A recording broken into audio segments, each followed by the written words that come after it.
Olá, meus amigos. Estou aqui trabalhando de casa, como muitos de vocês, evitando sair por causa do surto de coronavírus. Aqui, o centro universitário onde eu dou aula não está tendo não tem aulas presenciais, as escolas públicas também não têm aulas presenciais, muitas igrejas estão fechando as portas na hora do culto, várias medidas estão sendo tomadas. E eu resolvi publicar um novo vídeo extraordinário essa semana para falar do coronavírus.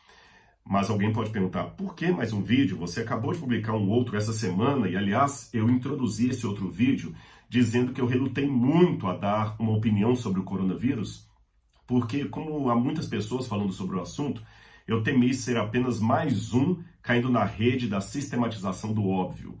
Porém, após publicar aquele vídeo e ver quantas pessoas o assistiram, eu resolvi publicar um outro hoje. Por quê? Por causa de um artigo que eu recebi. Você sabe que nós que trabalhamos no mundo acadêmico não podemos nos dar ao luxo de ficar presos apenas a ler coisas da nossa área. Para que haja uma efetiva interdisciplinaridade, uma comunhão ou um diálogo efetivo entre as diferentes áreas do saber, é importante que eu leia artigos também de áreas que não fazem parte da minha formação. Isso é muito bem-vindo no mundo acadêmico atual. É lógico que quando você vai dissertar sobre artigos escritos numa área que não é a sua, você o faz com certas limitações, pois você não é especialista na área. Sendo assim, eu vou falar desse artigo que eu li, mas eu quero apenas deixar bem claro que estou replicando os argumentos do artigo, sem necessariamente falar como um experto no assunto, correto? Esse artigo ele foi publicado num journal, ou numa revista indexada. Para quem talvez não está acostumado com a linguagem do mundo acadêmico, eu peço licença aos demais que já sabem o que significa, para explicar o que é um journal ou uma revista indexada. Quando você tem as publicações acadêmicas, elas devem ser publicadas num periódico indexado, científico, acadêmico. Os de língua inglesa chamam de journals, que não tem nada a ver com jornal de banca. Journal é diferente de jornal de banca. E nós, no Brasil, chamamos de artigo indexado ou revista indexada. Esse artigo, geralmente, ele é escrito com uma linguagem técnica, acadêmica, as notas são técnicas. Eu sou editor de uma revista acadêmica, da Querigma, na área de teologia.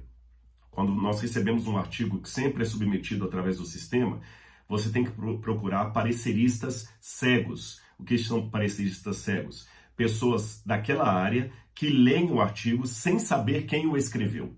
Por isso são chamados de pareceristas cegos. E somente com o acordo desses dois pareceristas, ou dos peer reviews, ou seja, daqueles pares que leem e fazem as suas reações, é que esse artigo pode ser publicado para a divulgação daquela descoberta no mundo científico. É assim que funciona mais ou menos um artigo científico. Ou seja, ele não é como um artigo publicado numa revista popular, super interessante, Veja, Time, ou qualquer uma dessas aí, vendida numa banca de jornal. Ele tem uma natureza mais específica, mais acadêmica. E foi um artigo dessa natureza mais específica, acadêmica, que caiu nas minhas mãos hoje. Ele foi divulgado num grupo de professores aqui da UNASP, do qual eu faço parte, do Centro Universitário Adventista de São Paulo. E ele foi publicado pela Sociedade Americana de Microbiologia e ele apresenta algumas revisões técnicas da área de clínica microbiológica. E esse artigo, ele está aqui, olha, eu tenho o artigo aberto aqui no meu tablet. Então, hoje muitos artigos científicos, eles são publicados. Eu vou colocar no descritor, inclusive, o link desse artigo que você pode baixar o PDF dele e ler. E eu também estou com ele aberto aqui no meu computador para facilitar a leitura de um ou de outro trecho que eu quero compartilhar com você. O título desse artigo sobre o coronavírus é um título acadêmico, por isso não é um título tão jornalístico. A síndrome do coronavírus da severa crise respiratória como um agente de emergência e reemergência de infecção. O que o articulista, na verdade, são 5 pessoas que assinam, muitos deles chineses. O que eles querem dizer com emergência ou reemergência de infecção? Eles estão alertando que o coronavírus ele, na verdade, ele traz uma infecção, emerge essa infecção, mas ela pode reemergir, ou seja, ela pode voltar à tona, provocando pandemias, epidemias e outras coisas mais que hoje já fazem até parte do jornalismo diário. Eu vou ler aqui para você o abstract, ou resumo. Todo artigo científico, geralmente, ele tem um abstract, ou um resumo antes mesmo da introdução. Olha o que ele diz aqui. A linguagem é um pouco técnica, mas eu que não sou da área consegui entender e vocês vão entender também. Antes do surgimento do coronavírus, da síndrome respiratória aguda grave, ele coloca todas as siglas, em 2003, ou seja, o coronavírus não é algo novo, já surgiu em 2003, apenas 12 outros coronavírus animais ou humanos eram conhecidos. A descoberta desse vírus logo foi seguida pela descoberta da civeta e do bastão SARS coronavírus e dos coronavírus humanos, NL63 e HKU1. A vigilância de coronavírus em muitas espécies de animais aumentou o número na lista de coronavírus para pelo menos 36. A natureza explosiva da primeira epidemia de SARS, a alta mortalidade e a sua reemergência transitória um ano depois das interrupções econômicas, levaram a uma corrida às pesquisas dos aspectos epidemiológicos, clínicos, patológicos, imunológicos, virológicos e outros aspectos científicos básicos do vírus e da doença. Essa pesquisa resultou em mais de 4.000 publicações, das quais apenas algumas das obras mais representativas puderam ser revisadas nesse artigo que apresentei para vocês. O aumento acentuado no entendimento do vírus e da doença em tão pouco tempo permitiu o desenvolvimento de testes de diagnóstico, modelos animais, antivirais, vacinas e medidas epidemiológicas e de controle de infecções que poderiam ser úteis em ensaios de controles randomizados se SARS retornar. E como de fato tudo indica que haverá de retornar. Preste atenção nessa parte aqui. As descobertas de que morcegos ferradura são o reservatório natural do vírus SARS, coronavírus, e que as civetas são animais mamíferos pequenos, como por exemplo o guaxinim, são muito consumidos na Ásia ali. Esses animais são o anfitrião da amplificação e destacam a importância da vida selvagem e da biossegurança em fazendas e mercados que podem servir como centros de amplificação para infecções emergentes. Se você não entendeu a linguagem técnica do artigo, eu vou traduzir para você. O que ele está dizendo aqui é que o coronavírus pode pode ter a sua causa e a potencialidade da sua disseminação por causa dos hábitos alimentares da China. E antes que você pense, se houver algum descendente de chinês assistindo o meu vídeo aqui, antes que você pense que eu quero fazer aqui uma caça às bruxas, vamos agora acabar com os chineses, não. O meu ponto é outro. É que nós vivemos uma patologia moral. Eu chamo de patologia moral, porque ao mesmo tempo que hoje as pessoas atacam sem nenhum respeito os valores bíblicos, religiosos, tradicionais, querem respeito para outros valores que deveriam ser questionados publicamente. Isso é um absurdo.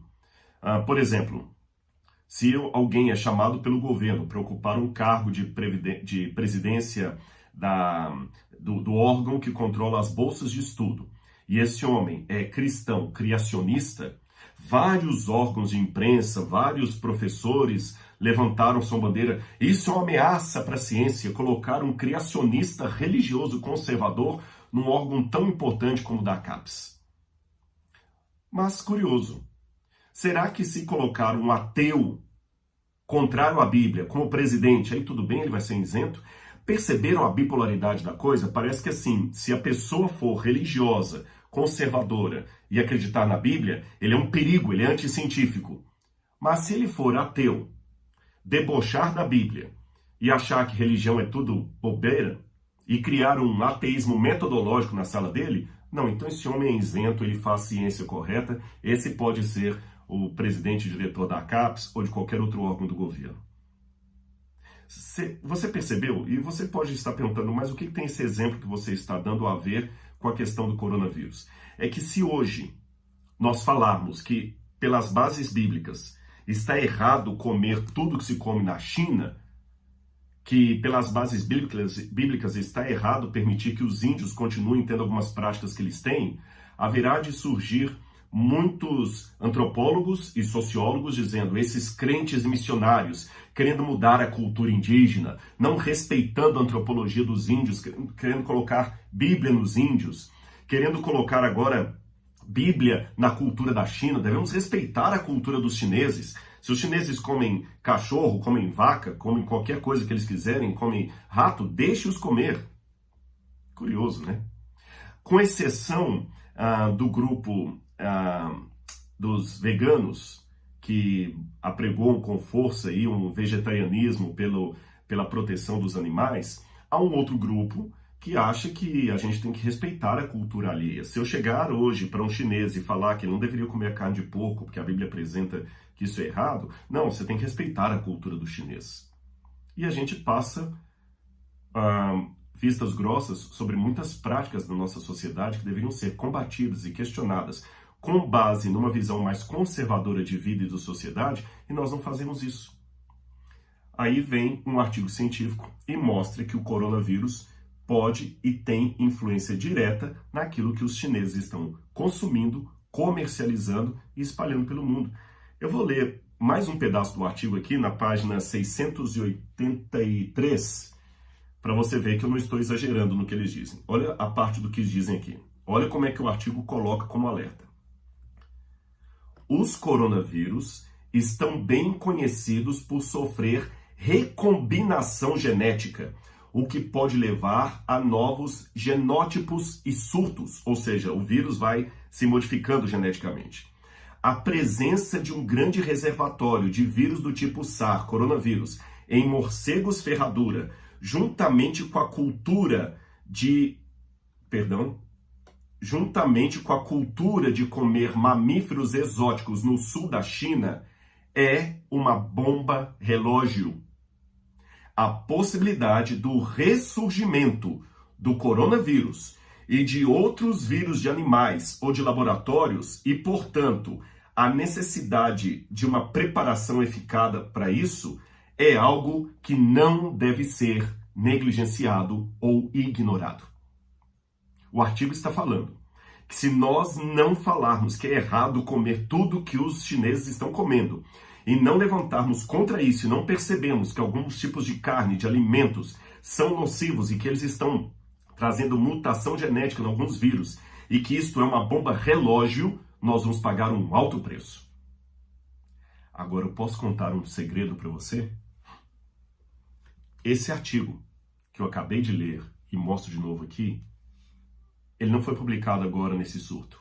Ele foi publicado em 2007.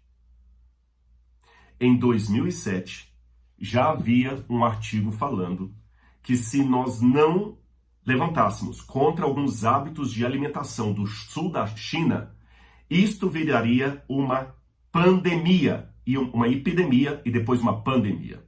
Palavras que agora você conhece o significado porque estão aí nos jornais. Isto foi publicado em 2007. E o que as mídias fizeram? Nada. O que os cientistas, assim, de maneira mais popular, que escrevem para periódicos, falaram? Nada. O que as indústrias de alimentos falaram? Nada.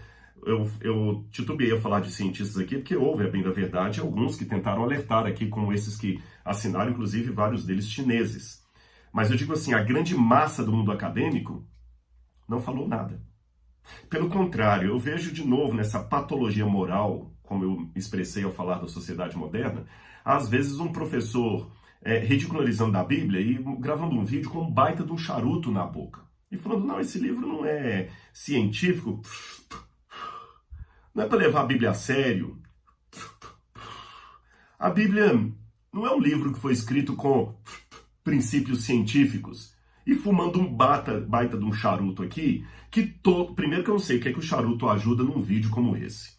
E segundo, que 99,9% dos artigos indexados, publicados sobre cânceres de pulmão e tudo mais, atribui uma relação tremenda, vetorial, entre a causa do hábito de fumar e aquilo ali. A poluição que o cigarro causa, como que o cigarro faz mal para a saúde. E agora, não só contentes em falar que a Bíblia é anticientífico e fumar, então fumar é científico? A pergunta que eu faço para alguns ateus que acusam a Bíblia de ser um livro pré-científico é científico o seu hábito de fumar? O seu hábito de fumar está corroborado pelas últimas publicações indexadas da ciência que você tão enaltece contra a Bíblia, que você tanto despreza? O seu hábito de fumar maconha e incentivar os seus alunos a fumarem maconha e querer brigar com o governo para deixar a maconha liberada, o hábito de fumar maconha está corroborado pelos artigos científicos? E não me venha com aquela ideia, não, mas a cannabis ela tem função medicinal. Não é disso que eu estou falando. Não estou falando da cannabis como função medicinal. Eu estou falando fumar maconha como vício. Não estou falando de usar cannabis como fim medicinal. Estou falando de fumar maconha como vício, ficar doidão. Tá certo? É isso que eu estou falando. Liberar drogas. Esses hábitos que você tem perante os seus alunos, ao momento que você ridiculariza tanto a Bíblia por ser anticientífica ou pré-científica, esses seus hábitos de vida estão corroborados pelos artigos científicos? O seu hábito de beber sempre com seus alunos uma chopada depois da aula está corroborado pelo que a ciência tem dito a respeito dos malefícios que o álcool traz ao seu organismo? Então, por favor, não venha com essa patologia ridícula de criticar a Bíblia como sendo um livro não científico e, ao mesmo tempo, ter hábitos tão medievais como beber, fumar e incentivar o uso de drogas. Isso, para mim, é pré-científico. Isto é medieval. Isto é quase neolítico. Agora, curioso que o livro que muita gente chama de pré-científico já tinha alertado aos judeus a evitarem alguns alimentos, alguns comportamentos. Existe um debate muito grande até que ponto as leis kashrut são o nome que se dá em hebraico para as leis alimentares dos judeus e os hábitos alimentares. Até que ponto isso faria deles tão singulares no antigo mundo do Mediterrâneo ali, ou do Levante, ou eles eram apenas mais um grupo que seguia aquilo. É claro que eu não vou entrar no mérito da questão aqui, senão o vídeo ficará muito longo. Tem livros dos dois lados, a disputa é grande nesse sentido. Tem um livro, por exemplo, de MacDonald, o que os israelitas comiam. MacDonald ele é professor da Universidade de St. Andrews, e ele até desdenha que a Bíblia não é tudo aquilo em termos de alimentação, mas ao mesmo tempo você tem um outro livro publicado pela Universidade de Cambridge, de Hasenblum, onde ele fala da singularidade dos judeus em muitos hábitos alimentares que eles tinham. Eu sei que, por um lado, nós encontramos resquícios que os egípcios também evitavam comer a carne de porco, tinham a prática da circuncisão, mas ainda que seja assim, ainda que exista uma correspondência entre alguns hábitos israelitas, melhor dizendo, e os povos em redor, ainda assim nós temos algumas singularidades no povo hebreu que nós não encontramos em outros povos. Por exemplo, as leis de saúde, como estão reveladas na Bíblia, elas parecem ser algo vindo diretamente de Deus, e nós não temos, pelo menos, nenhuma outra menção da Bíblia de um povo, perdão, nós não temos nenhuma outra menção fora da Bíblia, de um povo que sistematizou tão detalhadamente leis de saúde, colocando a autoridade divina sobre aquilo. Isso nós não temos parâmetro na antiguidade, não temos. Os hebreus tinham. E eu fico me perguntando, quando eu leio, depois eu convido você, leia Levítico 11, quando fala sobre as leis de saúde, os animais que eles deveriam comer ou não comer, ele lá fala, não coma o morcego, não coma o réptil. E agora vem a ciência e fala que o morcego é causador do vírus, do coronavírus, porque está mutado e que realmente é uma carne que não deveríamos comer. Os répteis, nós temos artigos científicos falando como é que os répteis são os maiores propagadores de salmonela. O pessoal fala muito do ovo, mas os répteis.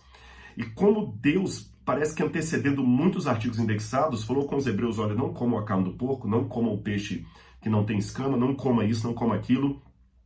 E eu fico perguntando de onde os hebreus tirariam aquele conhecimento de leis de saúde. Eles não eram um povo tão avançado em termos de literatura, templos, como eram os gregos, os romanos, os babilônios. Jerusalém é uma cidade muito pequena em termos arquitetônicos, se comparada à Babilônia, ou a Persépolis, ou a Corchabad. Mesmo na época do Novo Testamento, Jerusalém era muito pequena se comparada a Atenas ou Roma. De onde então os hebreus tiraram? Método científico? Não, eles nem conheciam o método científico. Experiência, tentativa e erro, laboratório? Não. Eles dizem de onde? De Deus. Eu quero ler para você aqui Deuteronômio capítulo 10, versículos 3 e 4.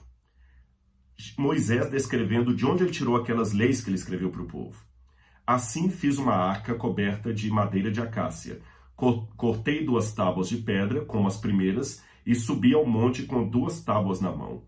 Então o Senhor escreveu nas tábuas, segundo a primeira escritura, os 10 mandamentos que ele havia falado a vocês no dia da congregação no monte, no meio do fogo. Depois, o Senhor entregou as tábuas para mim. Então me virei e desci do monte e pus as tábuas na arca que eu havia feito. Ali estão, como o Senhor me ordenou. E junto dessas tábuas, ele colocou também do lado de fora as leis que ele havia escrito mosaicas, que incluem as leis cerimoniais, que incluem as leis de saúde. E então? Curioso que Moisés, um homem que não tinha o conhecimento de coronavírus nem nada, já falava naquele tempo, segundo ele, orientado por Deus, que morcego não deveria ser comido. Agora, eu pergunto, você que acredita que a Bíblia é um livro pré-científico e, portanto, não merece a nossa atenção como acadêmicos. Será que não? Se nós aplicássemos para a China as leis de Levítico 11, talvez você não estaria preso na sua casa agora assistindo esse vídeo, estaria trabalhando normalmente. Talvez muitos dos cânceres que estamos lutando contra eles nem existiriam. Talvez muitos hospitais estariam vazios e o governo não estaria precisando abrir novos leitos, porque muitas das doenças são frutos apenas de hábitos de vida não saudáveis.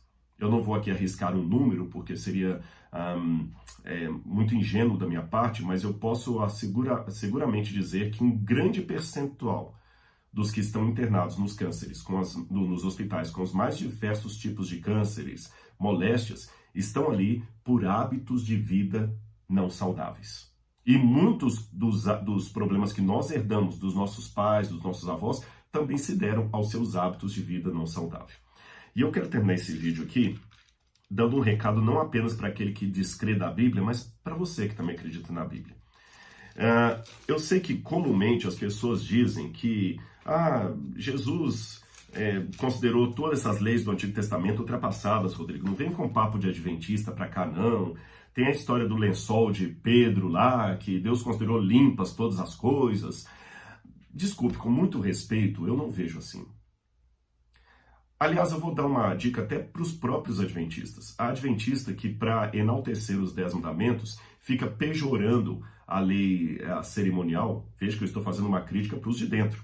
Fica pejorando a lei cerimonial como sendo uma lei de 2ª categoria. Não, essa lei que foi cravada na cruz é a lei de Moisés. É aquela lei que realmente era uma lei secundária, não era tão importante como os 10 mandamentos. Não, isso não é bíblico. A lei cerimonial, para começo de conversa, ela não findou na cruz. Ela apenas mudou os seus símbolos e a sua atenção. Eu explico. Hoje você não tem Santa Ceia. O que é a Santa Ceia? Uma lei cerimonial. Você não tem o batismo? O que é o batismo? Uma lei cerimonial. Ou seja, nós também temos leis cerimoniais depois da cruz. Então a lei cerimonial não acabou. A única diferença é que as leis cerimoniais antes da cruz tinham símbolos e direcionamentos que apontavam para o Cordeiro que haveria de vir.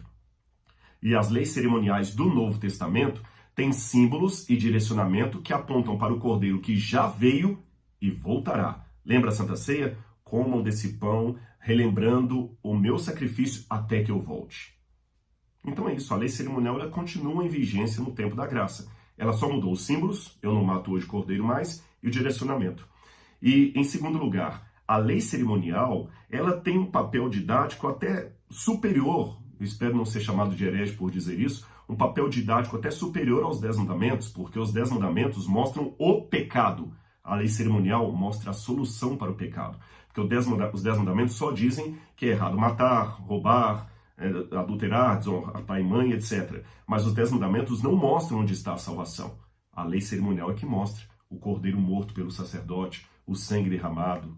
O fato de não podermos comer o sangue hoje, porque a vida está no sangue, e ele derramou seu sangue na cruz do Calvário, está na lei cerimonial. Entendeu? Outra questão. Para você que diz, mas isso tudo é coisa do passado, são sombras, olha o que Paulo disse aqui em 1 Coríntios, capítulo 10, dos versos 23 em diante. Ele discute a questão da carne sacrificada a ídolos. E Paulo diz, se você for à casa de uma pessoa comer, não questione o que ele vai pôr à mesa, não. Mas se ele falar que aquilo foi sacrificado a ídolo, não coma. Por uma questão de consciência, sua e dele. Sabe por quê? Porque, isso depois você pode ler na sua Bíblia, está aqui, porque se você come sabendo que aquilo é algo sacrificado a um ídolo, aquela pessoa não vai entender a sua fidelidade a Deus. Em outras palavras, o que Paulo quis dizer é o seguinte: os de fora conseguem até respeitar a minha diferença religiosa, mas eles não conseguem entender a minha incoerência religiosa. E aí o próprio Paulo fala, olha como é que ele termina isso aqui. Portanto, se vocês comem, ou bebem, ou fazem qualquer outra coisa, façam tudo para a glória de Deus. Ou seja, para Paulo, comida e bebida também faziam parte da doutrina e do estilo de vida cristão após a cruz do Calvário. Veja bem, se Deus anulou todas as leis de saúde do Antigo Testamento, agora pode comer de tudo, não tem nada a ver mais, isso é bobagem de adventista, então por que ele fala que nós devemos comer ou beber para a glória de Deus? Então significa que existe uma forma de comer e beber que não é para a glória de Deus. E qual seria a forma de comer ou beber que não seria para a glória de Deus? Não seria talvez aquela em que eu desonro o templo do Espírito Santo, que é o meu corpo? Eu sei que a exegese do texto é um pouco mais ampla do que leis de saúde, mas estão incluídas ali. E Paulo continua dizendo, não se tornem motivo de tropeço nem para judeus, nem para não-judeus, nem para a igreja de Deus. Ou seja, se eu estou pregando sobre a Bíblia, sobre o discernimento do Espírito, e saio da igreja e tomo um copo de cerveja com os meus irmãos, porque hoje eu faço parte de um grupo de evangélicos mais descolado, que não é mais daquele jeito tradicional, que achava que bebida alcoólica era errado, será que eu estou dando um bom exemplo? Será que se eu como e bebo qualquer coisa de maneira indistinta, sem nenhuma regra, como se tudo fosse para a honra e glória de Deus, perceba, se eu como e bebo de qualquer coisa, como se tudo fosse para a honra e glória de Deus, que exemplo eu estou dando para o mundo? Se eu tenho uma Bíblia que eu digo acreditar nela, de Gênesis a Apocalipse, e essa Bíblia me diz que há alguns alimentos que eu não deveria comer, e eu como eu poderei evangelizar a China, que come de tudo? Como eu poderei dizer para eles que aquilo ali é errado? Os chineses precisam de salvação. E para mim, eles podem ser incluídos nisso que Paulo falou. Não sirvam de pedra de tropeço, nem para os judeus, nem para os gentios, nem para a igreja de Deus. Que pena. Em 2007, já haviam nos prevenido. Estamos apenas colhendo as consequências de nossa negligência às leis de saúde. Isso sim é algo a se pensar de maneira bíblica e também científica. Um grande abraço e se gostou desse vídeo, não esqueça de dar o seu like, ativar o sininho de notificações e partilhar com seus amigos. Um abraço.